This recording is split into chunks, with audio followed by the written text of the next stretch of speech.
ॐ सहनाववतु सहनौ भुनक्तु सह वीर्यं करवावहै तेजस्विनावधीतमस्तु मा विद्विषावहै।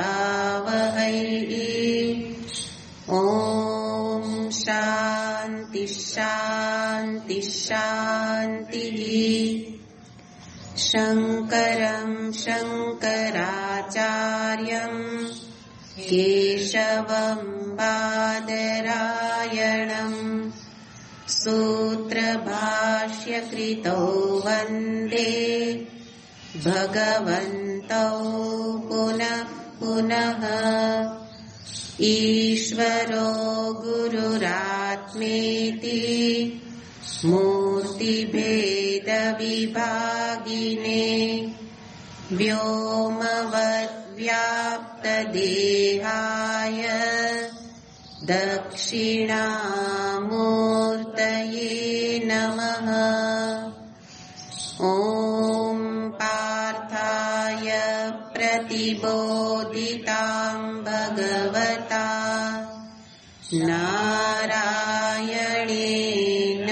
स्वयं व्यासेन ग्रथितां पुराणमुनिना मध्ये महाभारतम् अद्वैतामृतवर्षिणीं भगवतीम् अष्टादशाध्यायिनीम् अम्ब त्वामनुसन्दधामि भगवद्गीते भवद्वेषिणीम्। यं ब्रह्मा वरुणेन्द्ररुद्रमरुतः स्तुन्वन्ति दिव्यैस्तवैः वेदैः साङ्गपदक्रमोपनिषदैर्गायन्ति यं सामगाः।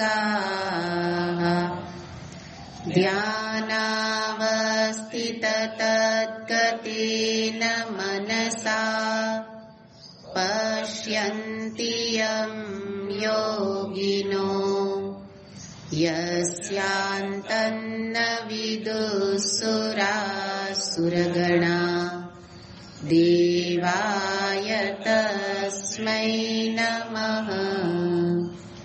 यस्यान्तन्न विदुःसुरासुरगणा देवाय तस्मै नमः।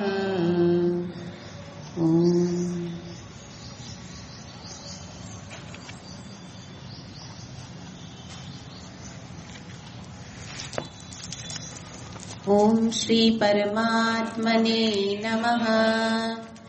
अथाष्टादशोऽध्यायः। अर्जुन उवाच यस्सन्न्यासस्य महाबाहो तत्त्वमिच्छामि वेदितुम् त्यागस्य च ऋषिकेश पृथक् केशिनिषूदन। श्रीभगवानुवाच काम्यानां कर्मणां न्यासम् सन्न्यासं कवयो विदुः सर्वकर्मफलत्यागम् प्राहुस्त्यागं विचक्षणाः। त्याज्यं दोषवदित्येके कर्म प्राहुर्मनीषिणः। यज्ञदानतपः कर्म न त्याज्यमिति चापरे निश्चयं शृणु मे तत् त्यागे भरत सत्तम त्यागो हि पुरुष व्याघ्र त्रिविध संप्रकीर्तितः यज्ञ दान तपः कर्म न त्याज्यं कार्यमेव तत् यज्ञो दानं तपश्चैव पावनानि मनीषिणाम् एतान्यपि तु कर्माणि सङ्गं त्यक्त्वा फलानि च कर्तव्यानीति मे पार्थ निश्चितं मतमुत्तमम् नियतस्य तु सन्न्यासः कर्मणो नोपपद्यते मोहात्तस्य परित्यागः तामसः परिकीर्तितः दुःखमित्येव यत्कर्म कायक्लेशभयात् त्यजेत् सकृत्वा राजसं त्यागम् नैव त्यागफलं लभेत् कार्यमित्येव यत्कर्म नियतं क्रियतेऽर्जुन सङ्गं त्यक्त्वा फलं चैव सत्यागस्तात्विको मतः न द्वेष्य कुशलं कर्म कुशलेनानुषज्यते त्यागी सत्त्वसमाविष्टो मेधावी छिन्न संशयः।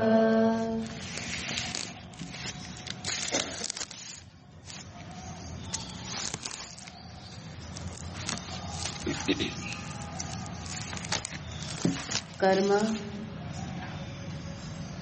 વિશે ભગવાન વિસ્તારથી નિરૂપણ કરે છે. 11 શ્લોક સુધી કર્મ વિશેનું જ ભગવાન માર્ગદર્શન આપે છે. એટલે 11 શ્લોક સુધીનો પાઠ નિયમિત રીતે કરીએ તો ભગવાન જે બતાવે છે એ અર્થનું ફરી અનુસંધાન થઈ શકે. એટલે ભગવાન એક એક વિષયને એટલી સ્પષ્ટતાથી, કારણ કે આ તો અંતિમ અધ્યાય છે અને સારરૂપ છે, એટલે ભગવાને કહ્યું મેં નિશ્ચયમ શૃણુ, આ નિશ્ચય સાંભળી લે, હવે પછી ઉપદેશ થવાનો નથી. અને એટલે આપણે પણ કર્મના જ ક્ષેત્રમાં છીએ, એટલા માટે ભગવાન શું આજ્ઞા કરે છે, ભગવાનને શું ઈચ્છિત છે, વેદની શું આજ્ઞા છે, એ જાણી અને એ રીતે કરવાનું છે. તો કર્મ છે એ જાણીને કરવાનું છે અને જ્ઞાન જાણવાનું છે, એમાં કંઈ પછી કરવાનું નથી. નહીં તો કે હું આત્માનું અનુસંધાન કરું છું, કરવાનું નથી. ભગવાન કે છે એ પ્રકારે કર્મ થયા હશે તો આગળ સહજતાથી યાત્રા થશે, પછી કંઈ કરવાનું નથી. અત્યારે બતાવે છે એ કર્મમાં સુધારો કરવાનો છે અને એ કર્મનો સુધારો, એની પાછળ ભાવનાનો સુધારો છે. અને કર્મ ત્યાગમાં કામનાનો ત્યાગ છે, એમાં પણ કર્મનો ત્યાગ નથી. તો કામનાના ત્યાગ પૂર્વક ઈશ્વર અર્પણ ભાવથી કર્મ કરવું, અને એ સર્વને માટે જરૂરી છે. અને મુમુક્ષુ માટે તો ચિત્ત શુદ્ધિનું સાધન બની જાય. એટલે સર્વ કોઈને આમ જુઓ તો ચિત્તની શુદ્ધિ જરૂરી જ છે, કારણ કે સર્વ કોઈને સુખ અને શાંતિ તો જોઈએ જ છે. તો સુખ શાંતિ નથી મળતી એનું કારણ બહાર નથી, પણ ચિત્તની અશુદ્ધિ છે.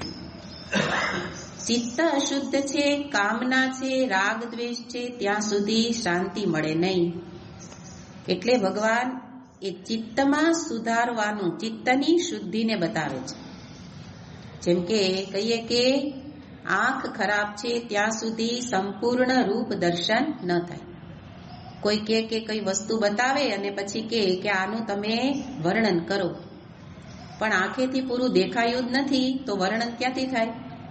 કારણ કે આંખમાં દોષ છે. જેમ શ્રવણેન્દ્રિય, સાંભળવાની તકલીફ છે અને પછી કોઈ કે આજે જે કહ્યું તે પૂરેપૂરું વર્ણન કરો, તો ન થાય, કારણ કે કાનમાં દોષ છે. એવી રીતે શરીરમાં દોષ છે એટલે તો રોજ આપણે સ્નાન કરીએ, પણ આપણે માત્ર શરીર સુધી સીમિત થઈ ગયા, પણ એનાથી આગળ મનમાં પણ દોષ છે એ જાણતા નથી. અને ભગવાન અહીંયા વિશેષ કરીને ચિત્ત એટલે કે મન ઉપર ભાર મૂકે છે કે એની શુદ્ધિ જરૂરી છે. અને ચિત્તની શુદ્ધિ માટે જરૂરી છે નિયત કર્મ. એટલે ભગવાને આદેશ કર્યો, અર્જુન નિયતમ કુરુ કર્મ. કર્મ નિયત થયેલું છે, તારા માટે જે નિયત થયેલું છે એ કર્મ કરો. એટલે કે કર્મ ત્યાગ કોઈ રીતે યોગ્ય નથી અને શક્ય પણ નથી. આગળ બતાવશે કે કર્યો હશે તો પણ શક્ય નથી. તો કર્મ ત્યાગ કોઈ રીતે યોગ્ય નથી એ તો નિર્ણય બતાવી દીધો, અને છતાંય ત્યાગ કરવાનો છે. તો શેનો ત્યાગ? તો બે ત્યાગ બતાવ્યા, કર્મની આસક્તિ અને કર્મના ફલનો ત્યાગ. ફલના ત્યાગમાં વિચાર્યું ને, ખેતરમાં પાક ઉભો હોય તો કે હવે મેં મહેનત કરી લીધી, હવે પાક લણવા ન જવાય. ભગવાન કે ફલનો ત્યાગ કરી દો. એ રીતે નહીં. પાક જે પણ ઉગ્યો એમાંથી ફલ બુદ્ધિ એટલે કે મને આટલો જ મળવો જોઈએ, એને જીદ, દુરાગ્રહ, આસક્તિ. એટલે જ પછી ખેડૂતોને ફરિયાદ થાય છે ને, કારણ કે ફળ બુદ્ધિ છે. બાકી મહેનત કરી ઈશ્વરની ઈચ્છા હશે એટલું આપણને મળશે. મહેનત કરી ઈશ્વર ઈચ્છા નથી તો નાશ થઈ જાય. એમ બધા જ ક્ષેત્રમાં છે. તો જેને ફલ બુદ્ધિ, એના ફલ ઉપર નજર નથી, તો એને કોઈ ફરિયાદ નહીં થાય. એને તરત સ્વીકાર થઈ જાય કે આ તો એવું જ હોય, જે મળ્યું ભગવાનની ઈચ્છા. અને તો એ વખતે જ મન શાંત. અને એક છે ચિત્તની ધીરે ધીરે શુદ્ધિ થતી જાય છે, તો જ મન શાંત કહેવાય. અને એટલે ફલ બુદ્ધિ તો ત્યાગ કરવાનો છે, કર્માસક્તિ અને ફલાસક્તિ. તો કર્મ ફલ મળશે, પણ ફલ પાછળ દુરાગ્રહ નહીં, આમ જ થાય એવું નહીં. અને એટલે ભગવાન કહે છે આ ત્યાગ કરો, કારણ કે ફલાસક્તિ હશે, કર્માસક્તિ હશે, અને જો કર્મનો ત્યાગ કર્યો તો બીજા ક્ષેત્રમાં જશે તો ત્યાંય ફરી કર્માસક્તિ આવી જશે, હે ને? તો અર્જુન કહે છે મારે યુદ્ધ નથી કરવું, મારે તો સંન્યાસ જીવન જીવવું છે. હવે આ જે એનો આગ્રહ છે, મારે યુદ્ધ કરવું નથી, એ એની કર્માસક્તિ છે કે યુદ્ધ રૂપી કર્મ ન કરું. કર્માસક્તિ જ બતાવે છે, કારણ કે કોઈ વાર એ કર્મ કરવાની ઈચ્છા થાય, કોઈ વાર છોડવાની ઈચ્છા થાય, એ બંને પાછળ કર્માસક્તિ જ છે. તો ભગવાન કે આ જ્યાં સુધી કર્માસક્તિ છે ત્યાં સુધી સંન્યાસ જીવનમાં પણ તારી કર્માસક્તિ થઈ જશે. ઉદાહરણ જોયું હતું કે બ્રહ્મચારીને શુદ્રના હાથનું ભોજન ખાવું નથી, હે ને? તો શું થયું? તો કે જે પેલા કર્માસક્તિ હતી ફરી ત્યાં પ્રગટ થશે. તો શું કરીશ? તો કે હવે ત્યાં જઈને હું અમુક જ કર્મ કરીશ, અમુક નહીં કરું. હવે એ આશ્રમના પ્રાપ્ત થતા નિયત કર્મ ફરી બદલે છે, તો ફરી ત્યાં પણ વિરોધ આવશે. એટલે ભગવાન કહે છે ચિત્તમાં જ્યાં સુધી કર્મ પ્રત્યે વિરોધ છે ત્યાં સુધી કર્મ કરતા રહો, અને કર્મ કરતા જ રહો. પછી કાંઈ આપણા હિસ્સામાં આવતું જ નથી, હે ને? ત્યાગ એ મારા હિસ્સામાં નથી આવતું. ત્યાગ ઈશ્વર કૃપાથી પરિપક્વતા પ્રાપ્ત થાય ને પાકું ફળ ખરી જાય એમ ત્યાગ સહજ થઈ જાય. એટલે મારે શું કરવાનું? ભગવાન કે કર્મ. કેવી રીતે એ શીખી લે. અને જો કર્મનો ત્યાગ એનાથી તકલીફ છે, એનાથી મનમાં વિક્ષેપ જન્મે છે, એનાથી રાગ દ્વેષ છે, એનામાં જીદ છે, આસક્તિ છે અને છોડ્યા તો ભગવાન કહે કે એ તામસ કર્મ છે. દુઃખને કારણે કાય ક્લેશ ભયાત્યજેત. તો એ રાજસ ત્યાગ, તામસ ત્યાગ એ કોઈ રીતે જીવનમાં એ તને શાંતિ કે સુખ આપી શકે નહીં. માટે કરવાનું છે તારે નિયત કર્મ. અને જુઓ કે ખાલી મનુષ્યને જ આ ઉપદેશ દેવો પડે, બાકી સમગ્ર સૃષ્ટિ એના બધા જ પરિબળો નિયત કર્મ જ કરે છે. ને સ્વામીજી કહે કે બધું તાલબદ્ધ રીતે ચાલે છે. બધું તાલબદ્ધ જ ચાલે છે. સવારે સૂર્યોદય સમયે થાય, ઋતુઓ સમયે બદલે, જ્યારે જે પ્રકારે વાતાવરણમાં પરિવર્તન બધું સમયે સમયે થાય. ફૂલો તો એના સમયે ઉગે, સમયે ખરે, એવી રીતના ગ્રહ, નક્ષત્ર, તારા, સમગ્ર સૃષ્ટિ બધું જ પોતાના નિયત સમયે નિયત કર્મ જ કરે છે. એટલે એને ઉપદેશ ન દેવો પડે. તો સમગ્ર સૃષ્ટિ એ રીતે ચાલે છે એટલે આપણને એની અંદર એ આનંદ આવે છે જોવાનો. સૂર્યોદય જોવાનો આનંદ આવે, સૂર્યાસ્ત થાય જોવાનો આનંદ આવે, કારણ કે એને નિયત કર્મ કર્યું. પણ જે અનિયત કર્મ કરે તો એની પાછળ અવિવેક જ રહેલો છે.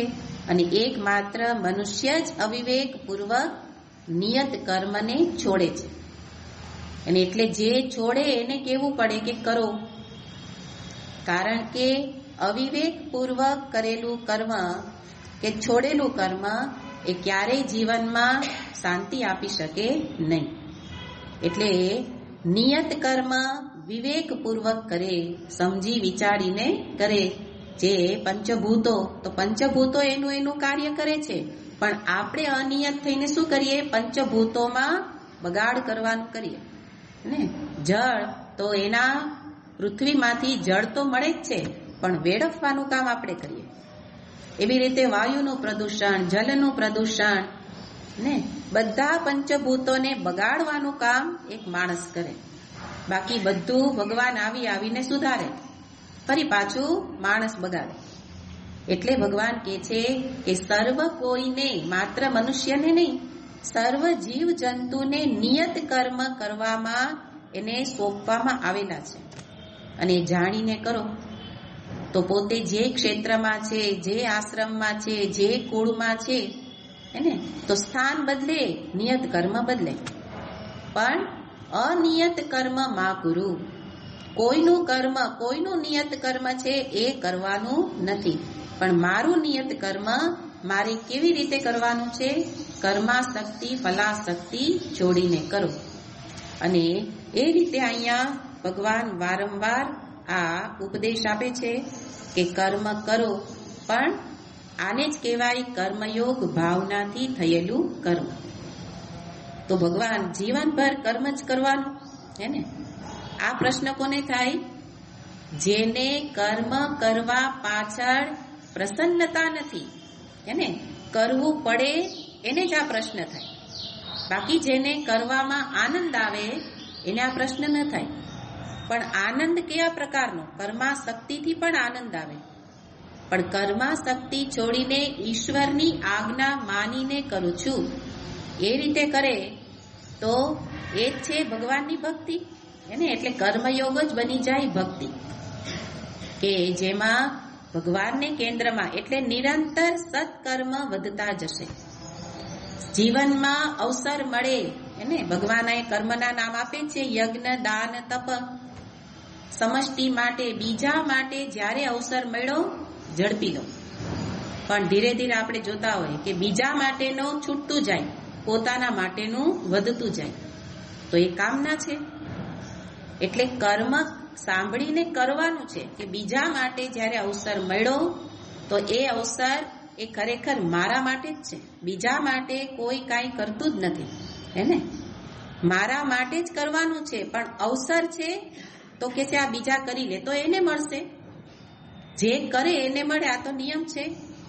એટલે અહીંયા ભગવાન બતાવે છે કે સત્કર્મને ક્યારેય છોડો નહીં. બીજાને જ્યારે મદદરૂપ થવાનું છે તો તરત જ હાજર, હે ને?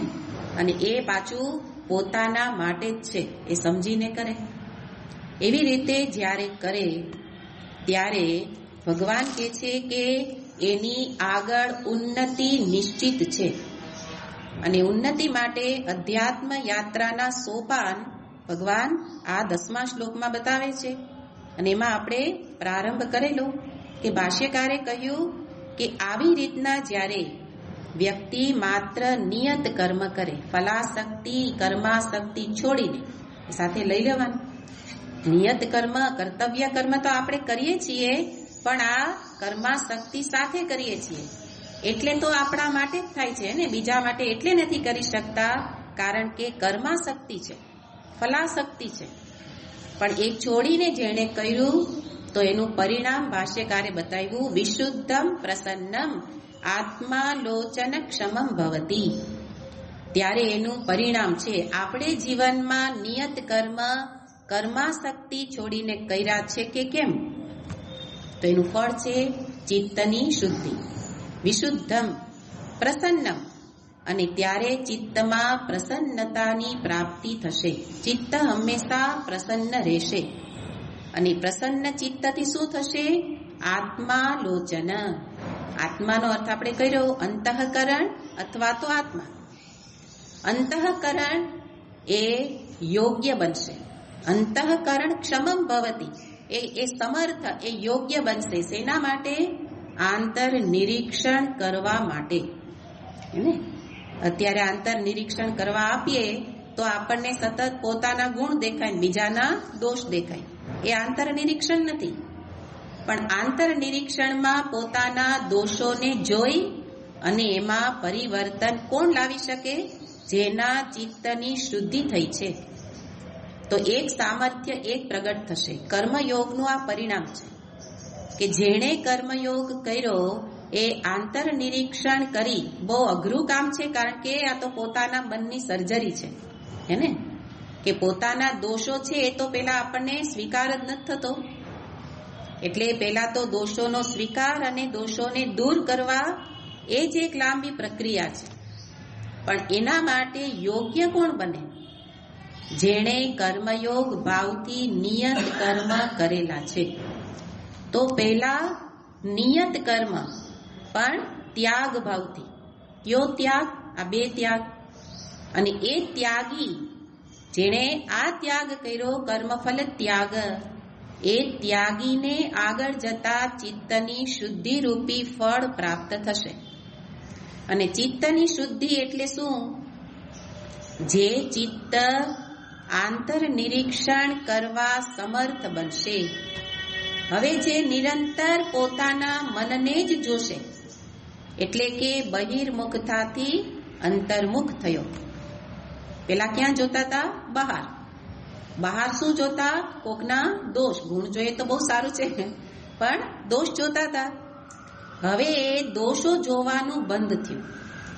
એટલે પોતાના મનને દરેક વ્યક્તિ જુએ તો સમજાય કે આપણે પૂર્વે કર્મ કયા પ્રકારે કરેલા હશે, એને?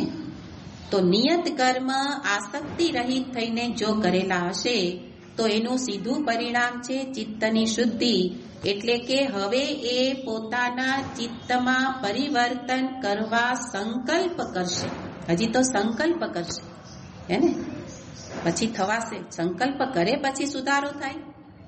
પણ કોણ કરી શકે? આ વ્યક્તિ ત્યાગી. આ ત્યાગી છે, કર્મ ત્યાગી નહીં, કર્મ સંન્યાસી નહીં, પણ કર્મ ફલ ત્યાગી. અને એ વ્યક્તિ જ્યારે કરે, અથવા તો બીજો અર્થ આત્માલોચન, એટલે કે સાક્ષાત આત્મ સ્વરૂપ, પોતાનું જ સાચું સ્વરૂપ, એનો વિચાર કરવા માટે ચિત્ત સક્ષમ બનશે. તો ચિત્ત પેલા સક્ષમ બનવું જોઈએ. કે આત્મ સ્વરૂપનું ચિંતન કરવું છે. તો કે અમે કરીએ જ છીએ હે ને, સવારે ઉપનિષદમાંય કરીએ છીએ અને પંચદશીમાંય કરીએ છીએ અને વચ્ચે વચ્ચે ભગવાન કરાવે છે. એ રીતે નહીં, પણ બધાથી ભિન્ન એવા પોતાના સાચા સ્વરૂપને એટલે કે અપરોક્ષ અનુભૂતિ ત્યાં સુધીનો વિચાર. તો એ રીતના પેલા તો ચિત્ત ક્ષમ સમર્થ બનવું જોઈએ અને સમર્થ ચિત્ત બને ત્યારે એ અંતઃકરણને કહેવાય વિશુદ્ધ અંતઃકરણ. એટલે ભગવાન ભાષ્યકારે કહ્યું કે આ વ્યક્તિ કેવો છે, આ ચિત્ત શુદ્ધ કોનું થયું? નિત્ય કર્માનુષ્ઠાયી. કેવો છે આ વ્યક્તિ? નિત્ય કર્મનું જેણે અનુષ્ઠાન કર્યું એ વ્યક્તિને આગળ જતા વિશુદ્ધ ચિત્ત પ્રાપ્ત થશે. અને એવી રીતના ભાષ્યકારે કહ્યું અને ત્યાં બતાવે છે કે એના કારણે ચિત્ત શુદ્ધ થાય, એના કારણે શું થશે? ન દ્વેષ્ટિ અકુશલમ કર્મ. ન દ્વેષ્ટ્ય કુશલમ, ત્યાં સંધિ થઈ છે, ન દ્વેષ્ટિ અકુશલમ કર્મ. એટલે કે અકુશલ કર્મ એટલે અશોભનમ કર્મ. અશોભન એટલે કામ્યમ. ભાષ્યકાર બધા અર્થ બહુ સરસ બતાવે છે. તો આ વ્યક્તિ આ ક્રમથી, આમાં આખો ક્રમ બતાવ્યો છે. કોના માટે? જેણે નિયત કર્મ કર્માશક્તિ ફલાશક્તિને છોડીને કર્યું એનું ફળ. આ ફળ, પહેલું ફળ બતાવ્યું વિશુદ્ધમ પ્રસન્નમ ચિત્તમ, અને ક્રમેણ એને આગળ આગળ લઈ જાય છે. તો કે છે અકુશલમ કર્મ એને ન દ્વેષ્ટિ, કામ્ય કર્મ અશોભનમ કર્મ એને કે છે કે ન દ્વેષ્ટિ, એટલે કે અહીંયા બતાવે છે કે એનો દ્વેષ કરશે નહીં. અહીંયા ખરેખર અકુશલમ કર્મ એટલે અશોભનમ કર્મ, એટલે કે ન ગમતા કર્મ. અને બીજું કુશલે ન અનુસજ્જતે, અને જે કુશલ કર્મ, કુશલ કર્મ એટલે શોભનમ કર્મ એટલે કે ગમતા કર્મ, એની અંદર ન અનુસજ્જતે, એ જોડાઈ જશે નહીં. ફરી પાછો સંગ કરશે નહીં, આસક્તિ કરશે નહીં. નિયત કર્મ વખતે અભ્યાસ થયેલો છે એટલે હવે નિયત કર્મમાં પણ બે પ્રકારના કર્મ સામે આવશે હે ને. મારા ક્ષેત્રમાં મારે જે કરવાના છે, કર્તવ્ય છે, એમાં આપણે જાણીએ છીએ કે કેટલાક આપણને ગમે છે, કેટલાક ગમતા નથી. જેમ કે સત્સંગ, સ્વાધ્યાય નિયત કર્મ છે, પણ ક્યાં બધાને ગમે? એટલે શું કરીએ? ન ગમે તે નહીં કરવાનું, ગમે એ કરવાનું. પણ જેણે નિયત કર્મ ભગવાને કહ્યું એમ આજ્ઞા પાલનથી કર્યા, તો એને ન ગમે છતાં પણ કર્તવ્ય છે એટલે કરશે. એટલે કુશલે ન અનુસજ્જતે, ગમશે છતાં પણ એમાં જોડાઈ જશે નહીં. ને તો આપણી જે આદત છે ને કે ગમતું કરીએ, ગમતું હોય તો આપણે એમાં જોડાઈ જ જઈએ કે આ હું આ જ કરીશ. જોડાઈ જવું એટલે હવે બસ આ જ કરીશ, અને ન ગમતું હોય એ નહીં જ કરું. એને બદલે વિપરીત છે કે કર્તવ્ય હશે તો છોડશે નહીં અને અકર્તવ્ય હશે તો કરશે નહીં. આ બેનો અર્થ શું છે? કર્તવ્ય હશે તો નહીં ગમે તો પણ છોડશે નહીં, અને કર્તવ્ય નહીં હોય તો ગમતું હશે તો પણ કરશે નહીં. મારું કર્તવ્ય નથી છતાંય મને એ કામ ગમે છે એને, તો હું નહીં કરું. હમણાં જ અર્જુનની વાત આપણે કરી કે અર્જુન કે છે મારા દાદાજી, ગુરુજી એ બધાનું હનન કરવાનું આ તો કઠોર કામ છે ને, એટલે યુદ્ધ રૂપી કર્મ કરીશ નહીં. હવે આ યુદ્ધ રૂપી કર્મ શું છે? એના માટે નિયત કર્મ છે. તો હવે લોક દ્રષ્ટિથી તો આપણે શું કહે કે હા હો, અર્જુનની વાત સાચી છે. એટલે લોક દ્રષ્ટિથી બધા એની પ્રશંસા કરશે કે હા, આવી રીતના કોઈનું હનન કરાય નહીં. એટલે અર્જુને સાચો નિર્ણય કર્યો. ભગવાન કે એ કર્યું શું? કર્તવ્યમાં અકુશલ કર્મ છે એને તો દ્વેષ્ટિ, જેણે કરવું નથી અને એટલે કે કરવાનું છે છતાં કરવું નથી એટલે કે દ્વેષ કરે છે. કર્તવ્ય કર્મમાં દ્વેષ કર્યો. કર્તવ્ય છે યુદ્ધરૂપી કર્મ અર્જુન માટે, પણ લોક દ્રષ્ટિ કહેશે કે હા ભાઈ હા, એને જે કર્યું તે બરાબર, યુદ્ધ કરાય નહીં. ભગવાન કે નહીં, યુદ્ધ તારું ધર્મ યુદ્ધ, બીજા યુદ્ધ નહીં. એને ને તો કહેશે હા ઝઘડો કરવો નહીં, ભગવાન તો ઝઘડો કરાવે છે એને, પણ એ ઝઘડો નથી એટલે ત્યાં કીધું છે ધર્મ યુદ્ધ, અને એ પણ ક્ષત્રિય માટે. તો યુદ્ધમાં ઉતરેલો વ્યક્તિ ક્ષત્રિય છે, સામે અધર્મી છે, ત્યારે એના માટે કર્તવ્ય, સામે ભલે સ્વજન હોય એને, જેમ કે કોઈ જજ છે તો જજ માટે સામે કોઈ સ્વજન જ આવી ગયા કે જેણે કોઈનું હનન કર્યું છે. હવે એનું કર્તવ્ય બને કે મારે નિર્ણય આપવાનો છે, તો યુદ્ધ અર્જુન જેવું કરે કે નહીં, આને મારે જેલમાં જવા દેવાય નહીં, એટલે કંઈ પણ કરી અને એને જેલમાં જતો રોકી લે. તો એને શું કર્યું કે દ્વેષ કર્યો, એટલે કે કરવાનું હતું તે ન કર્યું. એટલે અહીંયા બતાવે છે કે કર્મ યોગી હશે તો એ સામે કોણ છે નહીં જોવે, પણ પોતાનું કર્તવ્ય જોશે. એટલે પહેલા જ જોયું હતું કે રુચિ પરાયણ થી હવે બની ગયો છે કર્તવ્ય પરાયણ. અર્જુન રુચિ પરાયણ છે એટલે એ શું કરે છે, કર્તવ્ય હોવા છતાં પણ એનો દ્વેષ કરે છે. પણ કર્મયોગીની વાત છે, અને કર્મયોગીનો વાત બે ત્યાગી, જેણે આગળ કહ્યું કે આ જ કરું એવો ભાવ નથી, પણ કરવાનું છે એટલે કરવું.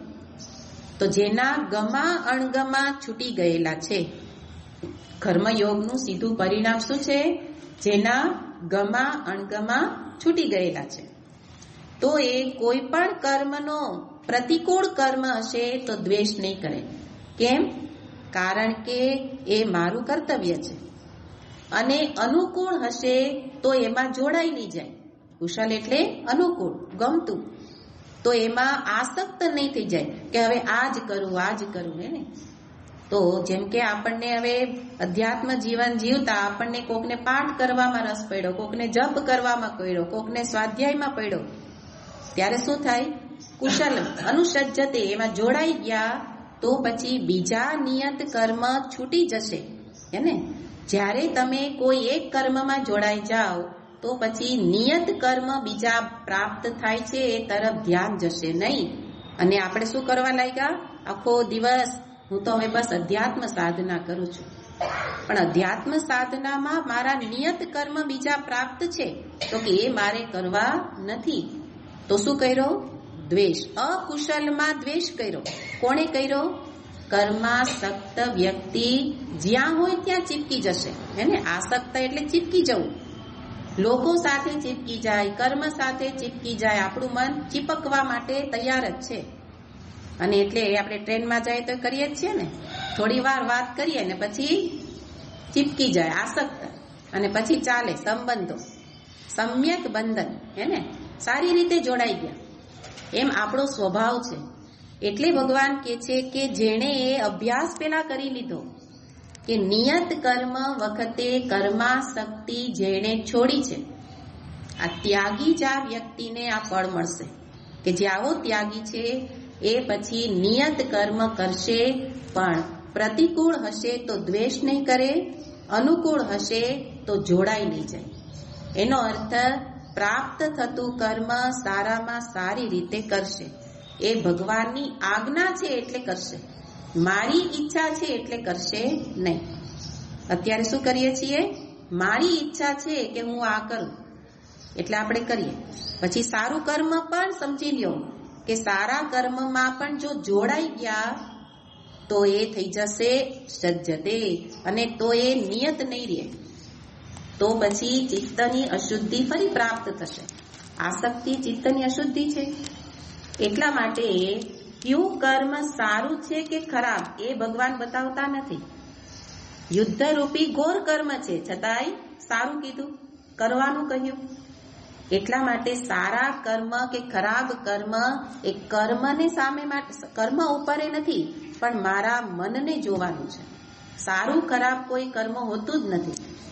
પણ મારા મનમાં સારા ખરાબનો ભાવ જ્યારે એમાં પ્રગટ થાય ત્યારે કર્મ બની ગયું ખરાબ, હે ને? તો ડોક્ટરને કોકની સર્જરી કરવી સારી લાગે છે કેવી? ખરાબ છે. એનો અર્થ શું? સર્જરી ખરાબ નથી, પણ વ્યક્તિને સર્જરીમાં સારા ખરાબપણું નથી, પણ ડોક્ટરને એ સારું કેમ લાગ્યું? કારણ કે એનું એ કર્તવ્ય છે. કર્તવ્ય કરવા માટે તો કે સારું છે. હવે ખરાબ છે તો નહીં કરે એ નહીં, કર્તવ્ય છે એટલે કરવાનું છે, પછી સારું છે એટલે નહીં તો પછી ખરાબ કર્મ આવશે તો ડોક્ટર હશે છતાં પણ છોડી દેશે. કોરોનામાં કરતા હતા, હે ને? કે ડોક્ટર હતા, કરવાનું કર્તવ્ય હતું, પણ કોરોનાથી બચવા માટે પોતાનું કર્તવ્ય છોડી દેતા હતા. તો એવું થઈ શકશે. એટલે આગળથી બતાવ્યું કે ત્યાગી હશે તો જ આ વસ્તુ શક્ય છે. એટલે નિયત કર્મ વખતે આટલો જ અભ્યાસ ભગવાન બતાવે છે કે નિરંતર કર્માશક્તિ છોડો, ફલાશક્તિ છોડો અને કર્મ કરો. પાછળ ભાવના શું?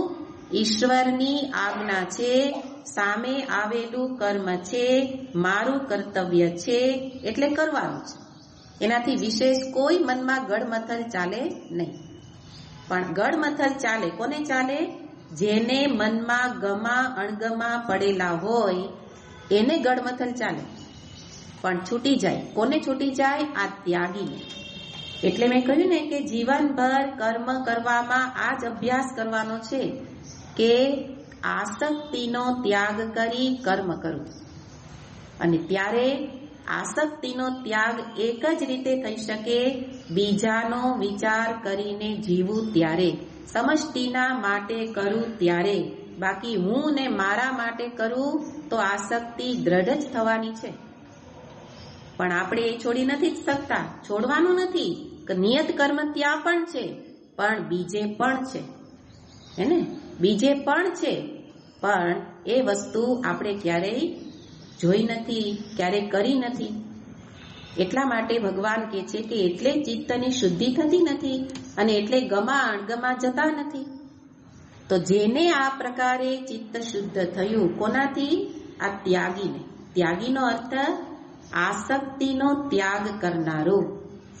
એના માટે કહે છે એને હવે કોઈ કર્મ કુશલ અકુશલ રહેતા જ નથી, કે આ કુશળ છે, વિપરીત છે, આ કુશળ છે, અનુકૂળ છે, એવો કોઈ ભાવ નથી. અને ત્યારે એ ત્યાગી, ભગવાન શબ્દ વાપરે જ છે, એવો ત્યાગી. ભાષ્યકાર કહે છે ત્યાગી એટલે કોણ? સંગ ફલ પરિત્યાગી, નિત્ય કર્માનુષ્ઠાયી. આ ત્યાગી, આ હમણાં આપણે આગળથી વાત કરીએ છીએ, ક્રમથી જોવાનું છે કે ભગવાને પેલા કામ્ય કર્મ છોડવાનું કહ્યું, નિયત કર્મ કરવાનું કહ્યું. કેવી રીતે? ત્યાગપૂર્વક. કોનો ત્યાગ? સંગનો અને ફલનો. એટલે ભાષ્યકાર કહે છે કે ત્યાગીનો અર્થ કર્મ ત્યાગી નહીં, પણ સંગ ફલ પરિત્યાગી. એવો ત્યાગી, એને તરત જ બીજું પ્રાપ્ત થયું ફળ. કયું? સત્વ સમાવિષ્ટ. એ કેવો થઈ ગયો હવે? સત્વ એટલે અંતઃકરણ, સમાવિષ્ટ એટલે કે જેની અંદર સત્વ વ્યાપ્ત છે, સત્વ ગુણી અંતઃકરણ. સત્વ સમાવિષ્ટો એટલે સમાવિષ્ટ સંવ્યાપ્ત સંયુક્ત. સમાવિષ્ટનો અર્થ ભાષ્યકાર કરે છે કે જેની અંદર સંવ્યાપ્ત સત્વગુણ સારી રીતે વ્યાપ્ત થયેલો છે. અંતઃકરણમાં ત્રણેય ગુણ રહે છે. સમગ્ર જગત 3 ગુણનું છે, એમ અંતઃકરણ એટલે મન પણ 3 ગુણનું છે. તો ત્રણેય ગુણ ચિત્તમાં હોય, પણ આપણા કર્મથી એ ગુણમાં કોઈક ગુણ વધુ માત્રામાં થઈ જાય. કર્મથી થાય. ક્યાં કર્મથી? આગળ બતાવ્યું એમ તામસ હશે, તામસ ત્યાગી હશે તો તામસ ગુણ વધશે, અથવા તામસ ગુણ વધેલો હશે તો તામસ ત્યાગ કરશે. મોહાત, હે ને?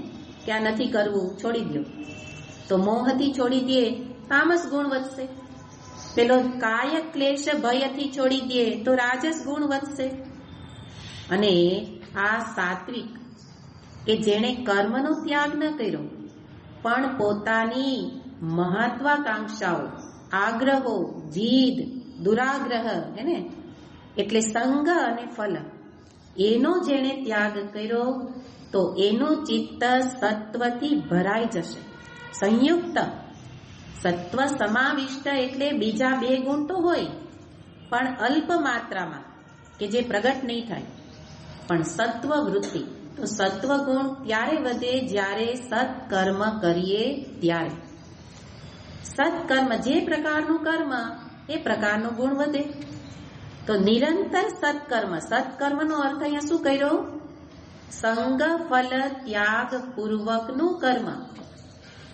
પછી જે કરું તે સત્કર્મ તો બને, ખાલી ભગવત કર્મ જ નહીં. ભગવત કર્મ પણ સત્કર્મ ન બને જો એની અંદર પણ આ કર્માશક્તિ હશે. મેં હમણાં જ કીધું ને કે બસ હવે ભગવત ભજનમાં રસ છે તો બીજા નિયત કર્મ છૂટી ગયા.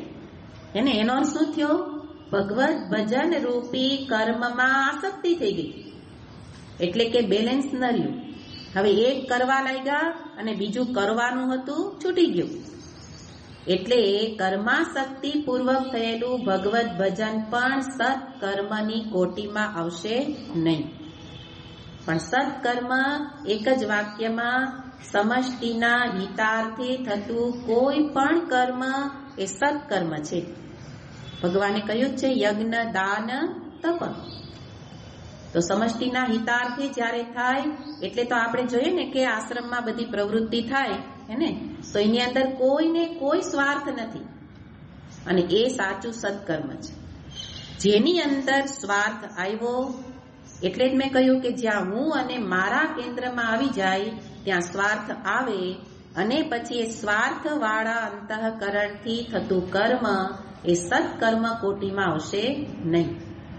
પણ નિરંતર ત્યાગી શબ્દ વાપરો છે હેને, જેણે પોતાના એટલે કે પોતાનો વિચાર કરીને નહીં પણ બીજાના વિચારથી જીવનારો વ્યક્તિ, તો એ ત્યાગી, એનું ચિત્ત સત્વથી ભરાઈ જાય, સત્વ સમાવિષ્ટ. અને તરત એના પછીનું પરિણામ કે આ બધી છે ને ભગવાન કે છે આ સોપાનો છે. આમાં તમે વચ્ચે કોઈ જગ્યાએ ઠેકડો મારી ન શકો. તમારે ક્રમથી જ આગળ વધવું પડે હેને. અને ક્રમ આ જ છે કે પહેલા તો કર્મથી જ પ્રારંભ, એનાથી જ સત્વથી યુક્ત ચિત્ત, અને સત્વથી યુક્ત ચિત્ત હોય ત્યારે વચ્ચે અહીંયા લઈ લેવાનું છે કે એ શ્રવણને યોગ્ય ચિત્ત થશે. ચિત્ત શ્રવણ તો બધા કરી શકે પણ સાચું શ્રવણ આ સાત્વિક ચિત્ત વાળો વ્યક્તિ કરી શકે કે જે જેવું છે તેવું શ્રવણ કરે, જે કહેવામાં આવે એવો જ અર્થ ધારણ કરી શકે. અને એટલે હેતુ બતાવે છે કે પેલા હોવું જોઈએ ત્યાગી, ત્યાગીત્વાત સત્વ સમાવિષ્ટ. જે ત્યાગી છે માટે એનું ચિત્ત સાત્વિક થયેલું છે. અને સાત્વિક ચિત્ત વાળાની ચિત્તમાં જિજ્ઞાસા જન્મે. વચ્ચેના સોપાન આપણે પૂર્વે જોયેલા છે. ત્યારે એના ચિત્તમાં સાચી જિજ્ઞાસા જન્મે અને જિજ્ઞાસા પછી ગુરુ ઉપસદન અને ત્યાં ગુરુની પ્રાપ્તિ, ભક્તિ, સેવા આ વચ્ચે બધા જ સાધન આવી જશે. અને ત્યારે ગુરુ પ્રસન્ન થાય ને. ગુરુ પ્રસન્નમ અનુપ્રાપ્ય. વિવેક ચુડામણીમાં તો આખી એક સરસ લિંક બતાવી છે કે એની સેવા ભક્તિથી ગુરુ પ્રસન્ન થાય અને એને તત્વનું જ્ઞાન આપે. અને ત્યારે જે શ્રવણ થાય એ છે સાચું શ્રવણ, કારણ કે ચિત્ત તૈયાર થયેલું છે. તો ચિત્ત તૈયાર થયેલું કોને કહેવાય? જેની અંદર સત્વગુણ વ્યાપ્ત છે. અને એ સત્વગુણી કે જેની અંદર તત્પરતા છે હેને, કે કહેવામાં આવે એવું જીવન આચરણમાં લાવવાની તત્પરતા છે. તો એવો તત્પર જિજ્ઞાસુ શિષ્ય કે જેનું ચિત્ત સત્વ સમાવિષ્ટ છે, સત્વ શુદ્ધિ છે. તો સત્વ શુદ્ધિ છે એ જ જ્ઞાનોત્પત્તિ કરાવી શકે. એ સત્વ શુદ્ધિ સાંભળે બધાય પણ ચિત્તમાં ટકે કોને? જેને ચિત્ત સાત્વિક છે. અને ચિત્ત સાત્વિક ક્યારે થાય? અમે કહ્યું ને આ બધી આગળ પાછળ કાર્યકારણ ભાવ છે કે સાંભળેલું ચિત્તમાં ધારણ કોને થાય? ચિત્ત સાત્વિક છે. સાત્વિક ચિત્ત કોનું બને? જે ત્યાગી છે. ત્યાગી એટલે સંગ ફલ ત્યાગી. તો એ જ્યારે ધારણ થાય ત્યારે કે છે જ્ઞાન ઉત્પત્તિ માટે યોગ્ય બનશે. એવું ક્ષમ એટલે કે સમર્થ બનશે. અને સમર્થ ચિત્તમાં ધીરે ધીરે જ્ઞાન ધારણ કરવા માટેનું સામર્થ્ય વધશે. અને એનું જ નામ છે મેધાવી. તો સત્વ સમાવિષ્ટ છે એ હવે કેવો બન્યો? મેધાવી. તો મેધાવી માટે કે છે કે જેને આત્મલક્ષણ પ્રજ્ઞા, જેને હવે આત્મ તત્વને જાણવા માટે જે પ્રજ્ઞા જરૂરી છે એ જેનામાં છે એવી બુદ્ધિ, એનું નામ મેધાવી. તો શ્રવણ તો બધાય કરે, પણ જેણે હવે ધારણ કરી લીધું એટલે આ ક્રમથી જે આગળ વધેલો હોય એને તો સાત્વિક ચિત્ત હોય તો એકાગ્રતા છે.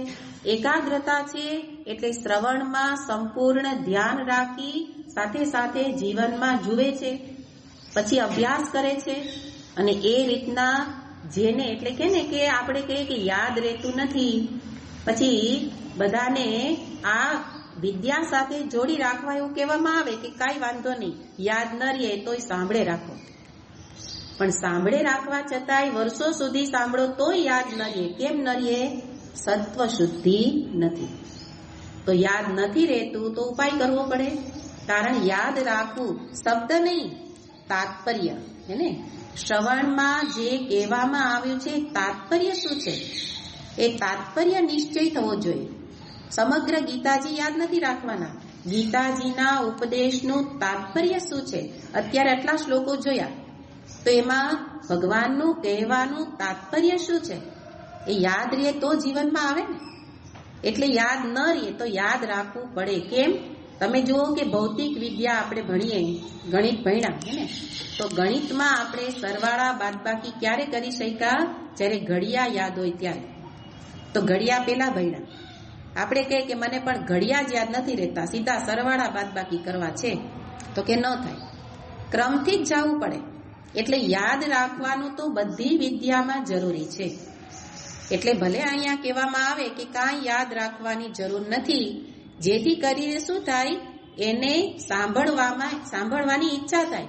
એ તો કહેશે કાંઈ યાદ રહેતું નથી, એને કરતા સાંભળવું જ નથી. પણ જેમ જેમ સાંભળે એમ એમ ચિત્ત શુદ્ધ. શ્રવણ પોતે એક તપ છે, અને એ તપ કરતા કરતા ધીરે ધીરે એની કૃપા થાય. તો ત્યાં શ્રવણ માટે એક સરસ વસ્તુ બતાવી છે. શ્રવણમ સર્વધર્માણામ ધનાનામ પરમ આહ તપોધનમ. આ શ્રવણ શું છે? તો કે સર્વધર્માણામ ધનાનામ પરમ, બધા જ ધનમાં પરમ છે, ઉત્કૃષ્ટ છે. તપોધનમ, બીજા બધા ધન છે એને કે જેને અંદર તમે કહો કે સુવર્ણ એ ધન છે, ચાંદી ધન છે, રૂપિયા પૈસા ધન છે, સર્વ ધન છે. પણ સર્વ ધનની અંદર ઉત્તમ ધન કયું છે? શ્રવણ. કારણ કે એની અંદર શું છે? તપ. શ્રવણમાં તપ રહેલું છે. તપોધનમ, અને એટલે એ પરમ માટે ઉત્કૃષ્ટ છે. અને એ શ્રવણ એના માટે શબ્દ વાપરો કે કોણ કરી શકશે આ તપ? સત્વ સમાવિષ્ટ. તો એ રીતના જેણે એ પ્રકારે શ્રવણ કર્યું તો એના માટે આગળની લિંક, આગળ તરત સોપાન ચડી જશે. અને સોપાન કયું છે? મેધાવી. હવે એ કેવો કહેવાશે? મેધાવી. કારણ કે જે શ્રવણ કર્યું એનું તાત્પર્ય જોયું, ફરી બીજા સમયમાં એને જીવનમાં લાવવાનો પ્રયત્ન કર્યો, આચરણમાં લેવા, એમાં ફરી પાછા પ્રશ્ન ઉઠે, સમાધાન કરે, પ્રશ્ન ઉઠે, ફરી શ્રવણ કરે, ફરી સમાધાન કરે. અને એ પ્રકારે કરતા કરતા એ જ કહેવાય મનન. આ પ્રકારની પ્રક્રિયાને શું કહેવાય? મનન. તો શંકા ઉઠે, સમાધાન કરે, શંકા ઉઠે, સમાધાન. અને શાસ્ત્ર પોતે શંકા ઉઠાવે. હમણાં અર્જુન વિશે પ્રશ્ન ઉઠાવ્યો અને અર્જુનને માટે ફરી સમાધાન કર્યું. એમ શંકા સમાધાન નિરંતર ચાલે. અને પછી તાત્પર્ય ચિત્તમાં ધારણ થઈ જાય ત્યારે એની પ્રજ્ઞા બની ગઈ મેધા. આ બધી બુદ્ધિના નામ છે. એને બુદ્ધિ બધાને છે, સર્વ પશુ પક્ષી બધાને છે, બધાને સામાન્ય છે બુદ્ધિ. અને એ બુદ્ધિમાં વિચાર શક્તિ વિશેષ આપી મનુષ્યને. હવે વિચાર શક્તિનો ઉપયોગ કરે તો એ વિચાર શક્તિ, એ બુદ્ધિ ધીરે ધીરે એટલી સક્ષમ બને કે એ બની જાય મેધા. હેને? તો મેધા સુક્તમ છે, જેમાં પ્રાર્થના કરી છે કે મારી બુદ્ધિને ધારણ કરવાનું સામર્થ્ય વધારો. તો ધારણ જેને થયું એ થયો મેધાવી. તો મેધાવી એનો અર્થ મનનશીલ, જે મનનશીલ છે, સત્વ સમાવિષ્ટ છે, એ શ્રવણનો અધિકારી છે. અને શ્રવણ કર્યું એના પછી મેધાવી થયો, એનો અર્થ મનનશીલ છે. અને જેણે મનન કર્યું, શંકાઓનું સમાધાન જીવનમાં કરતા કરતા હવે એને સત્ય બરાબર સ્પષ્ટ થઈ ગયું કે હવે કોઈ શંકા નથી. અને ત્યારે એનું ત્રીજું નામ થશે છિન્ન સંશય. ત્યારે હવે ચિત્તમાંથી બધા જ સંશયો છિન્ન થઈ ગયા, એટલે કે દૂર થઈ ગયા. અને મોટામાં મોટું અજ્ઞાન રૂપી આવરણ એ જેના ચિત્તમાંથી દૂર થયું.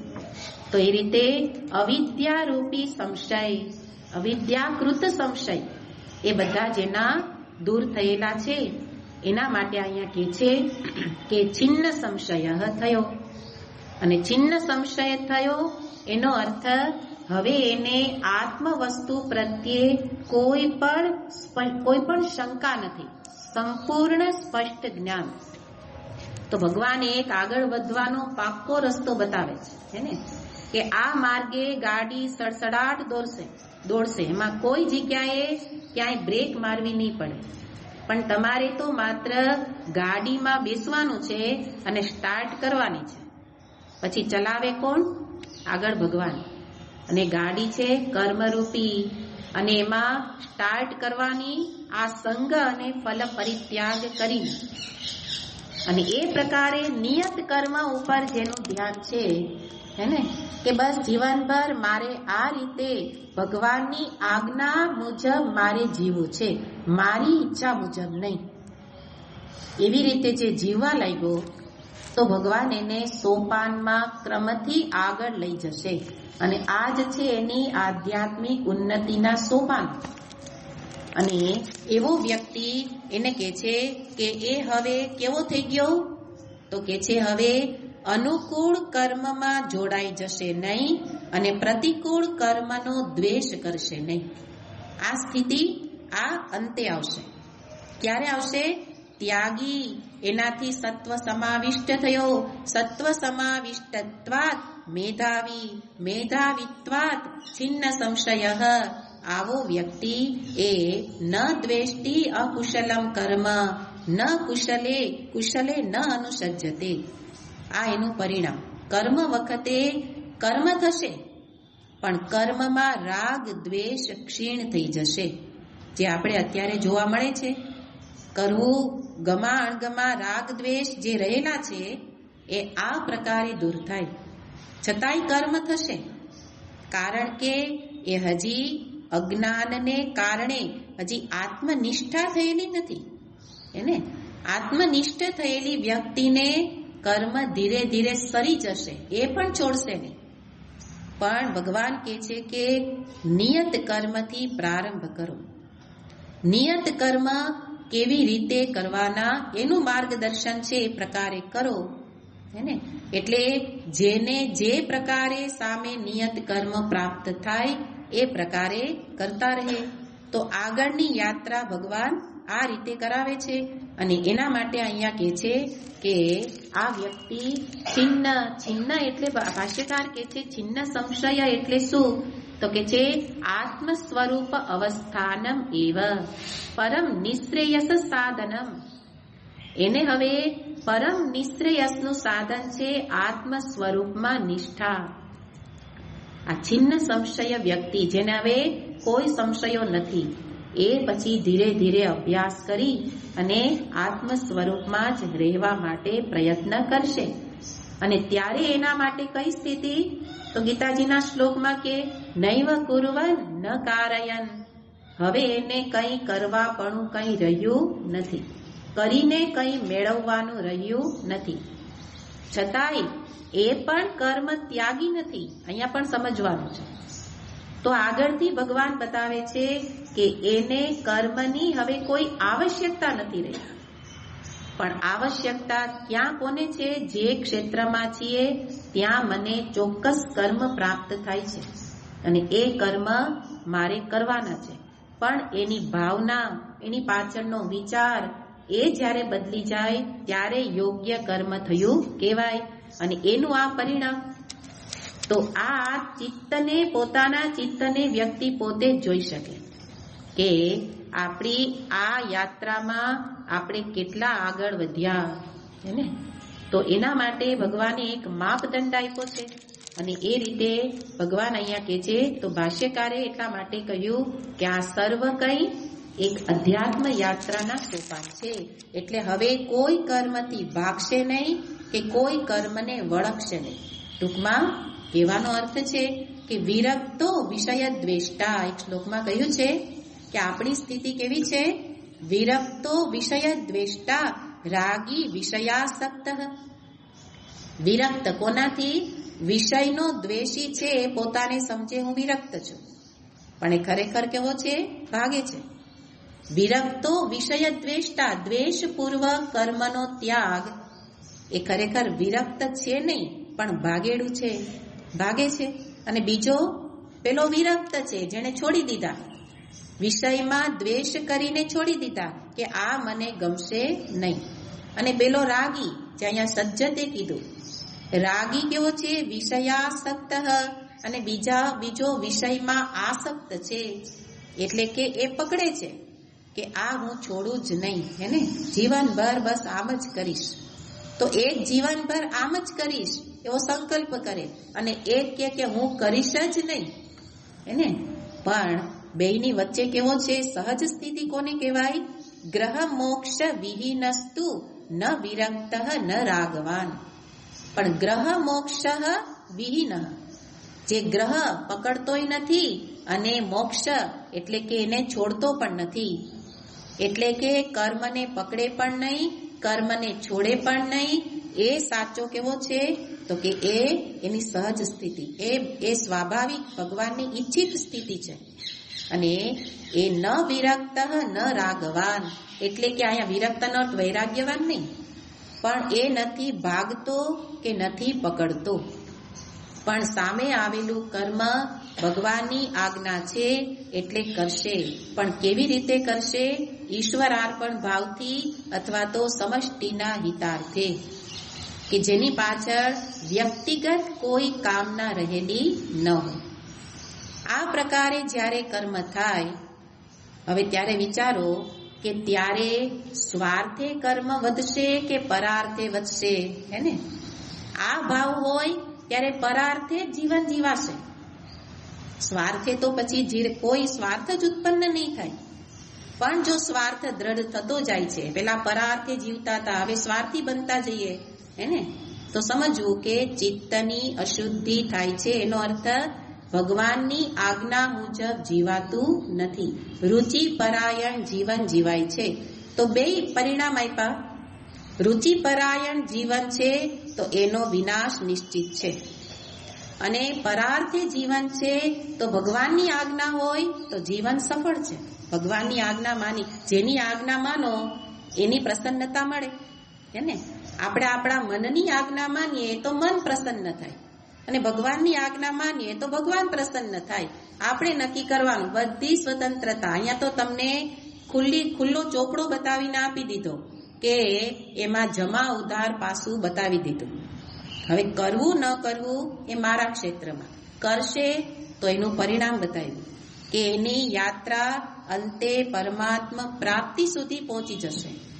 અને રુચિપરાયણ સ્વાર્થી કર્મ કર્યા તો એનાથી ઉલટું પતન, એને. એટલે ધીમે ધીમે સ્વાર્થ છોડી પરાર્થે જીવન જીવાય એવો પ્રયત્ન નિરંતર થવો જોઈએ. અને એ પ્રયત્નમાં આપણે જોયું છે કે નિયત કર્મ આપણે રહીએ છીએ ત્યાં છે, પણ એટલું જ નથી. એટલે નિયત કર્મ કયું? તો પંચયજ્ઞ હંમેશા યાદ રાખવાના. પંચયજ્ઞ કયો કે નિત્ય નૈમિત્તિક કર્મ કયો? એની અંદર આ બધા જ પ્રશ્નોનું સમાધાન કે શું કરવાનું, આ કરવાનું, અને એની પાછળ ભાવના શું કરવાની ભગવાન કે બતાવી એ પ્રકારે સંગ ફલ ત્યાગ પૂર્વક કરે. અને એ પ્રકારે જ્યારે ભગવત આજ્ઞા કે વેદની આજ્ઞામાં જીવન, તો અહીંયા જે બતાવ્યું એ સફળ જીવનની નિશાની છે. આને કહેવાય મનુષ્યની જીવનની સફળતા, કે જેને કંઈક ઉન્નતિ કરી, કેટલું ધન કમાયા એને, અને કેટલું વધ્યું. ગયા વર્ષે જ કમાતા હતા, આ વર્ષે કેટલું ધન વધ્યું, આપણે એના આધારે ઉન્નતિ કહીએ. ભારતમાંથી વિદેશમાં ગયો તો કે ઉન્નતિ થઈ એને, નાના મકાનમાંથી મોટા મકાનમાં ગયા તો ઉન્નતિ માનીએ, પણ એ વાસ્તવમાં ઉન્નતિ નથી. મેં ગયા વખતે જ કહ્યું હતું કે જ્યારે દુઃખ હોય ત્યારે ભગવત કર્મ વધુ થાય છે. જેમ જેમ સુખ આવે એમ એમ ભગવત કર્મ છૂટતા જાય છે. બધાના જીવનમાં જોવાનું હે ને. અને છૂટે છે તો ત્યારે તરત જ ભગવાનની આજ્ઞા માની અને ફરી કરવા લાગ્યા, તો સમજો કે આ જે સોપાન બતાવ્યા એમાં ઘણા મહાપુરુષો થયા કે જેનું જીવન સંપૂર્ણ સ્વાર્થમય હતું. ભગવાનની આજ્ઞાથી એમણે જીવન જીવ્યા તો એને એક જન્મમાં પ્રાપ્તિ. ખટવાંગ ઋષિને તો ક્ષણમાં પ્રાપ્તિ થઈ ગઈ. તો એમ આપણા માટે શક્ય છે, પણ કરવાનું શું? બસ કહ્યું એમ નિયત કર્મ આ ત્યાગ પૂર્વક કરે અને ભગવાનને ગમે એવું જીવન જીવીએ. એ પ્રકારે અહીંયા બતાવ્યું. અને કદાચ આપણને લાગે કે ના ના મને તો ન ગમે એ કર્મ છોડી દઈશ, એટલે કે મારે તો કર્મની જંજાળમાં ફસાવવું જ નથી. મારે તો ભગવાન કે પણ એને ક્યાં મારા ઘરમાં આવીને જીવવું છે ને, એટલે મારે તો કર્મ ત્યાગ જ કરવો છે, આ જંજાળમાં ફસાવાય નહીં. તો ભગવાન કે કર, પણ શક્ય નથી એને. છૂટ છે, કર્મ ત્યાગ કર, પણ તારાથી એ શક્ય જ નથી. શું કામ શક્ય નથી? તો આગળના શ્લોકમાં બતાવશે, એટલે આપણે પછી. ઓમ પૂર્ણમદ પૂર્ણમિદં પૂર્ણાત પૂર્ણમુદચ્યતે પૂર્ણસ્ય પૂર્ણમાદાય પૂર્ણમેવાવશિષ્યતે. ઓમ શાંતિ શાંતિ શાંતિ. હરિ ઓમ શ્રી ગુરુભ્યો નમઃ. હરિ ઓમ.